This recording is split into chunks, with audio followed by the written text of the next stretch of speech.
Okay, so we've been ripping it around the Surrey Hills here, putting Laura's new Canyon to the test. We've got her upgrades on, so we've got the mount on the front there, and we've got the new cassette on there. So Laura, first impressions of the bike? So my initial first impressions, like a week ago, I was a bit unsure about it. You were a bit worried, weren't you? I was. Yeah. Yeah, we had a 2811 on it, didn't we? 1028. 1028. Wasn't used to the gearing, but now I'm loving it. Yeah, it's been a good experience today, hasn't it? It's been really good.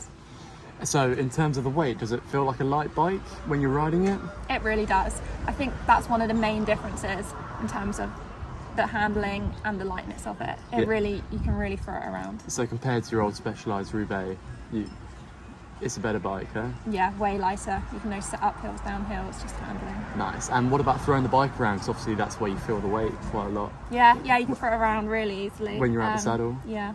Sweet. And then what about acceleration? Does it accelerate quite quickly when you go for a sprint? From what I've tried so far, it definitely does. It's a responsive bike. Feels stiff enough when you put the power through it, huh? Yeah, the power I've got. Yeah.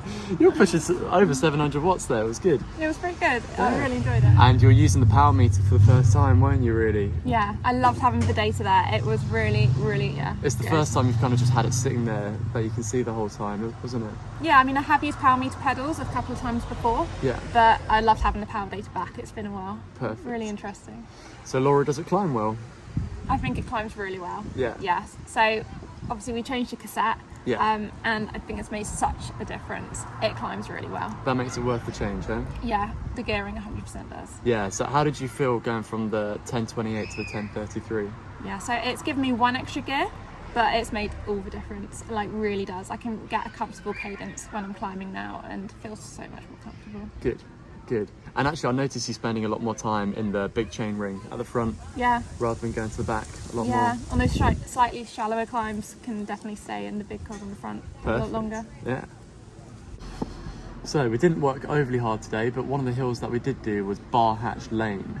And that is one of the beasts around here in the Surrey Hills. It's kind of kicks, falls flat, and there's lots of potholes and cars to dodge whilst you're trying to stay on your limit, really. But how did you feel going up there? Yeah, I mean, it was still a really challenging hill. It is, like you said, the biggest one around here.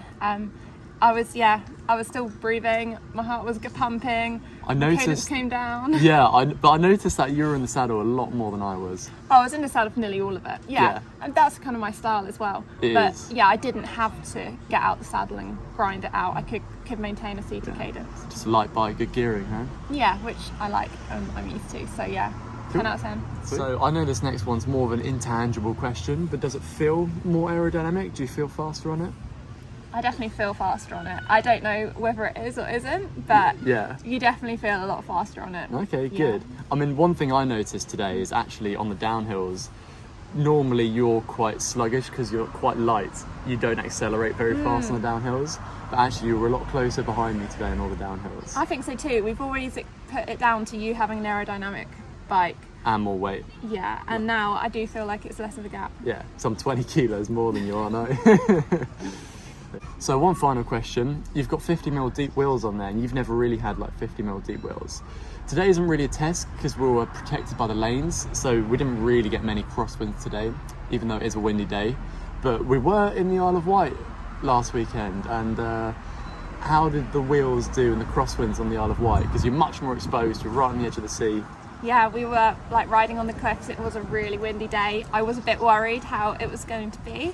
But it was fine. Didn't pull you out at all? No, I didn't feel like I was getting blown about at all by any gusts or, I found it easy to handle still. I think, I was really pleasantly surprised. DT Swiss wheels, doing well. Yeah. So one final question. Laura, would you do anything differently if you were buying another bike this time? I am really pleased with my upgrades. Really pleased. Like I said before, I was a bit concerned at the beginning. We've changed the cassette. We've made those micro adjustments. Because the gearing didn't come right out of the box, did it? No, we had to make some micro adjustments. Which is strange for electric. Normally you just hook it up and it's good to go. Yeah, it's shifting really smoothly now, and I'm really pleased with it. Yeah, it's cool. I wouldn't do anything differently. Thank you for watching this first ride impressions from Cycling Unboxed. If you have any questions about the bike at all, feel free to pop them in the description below, and we'll see you in the next video. Don't forget to like and subscribe.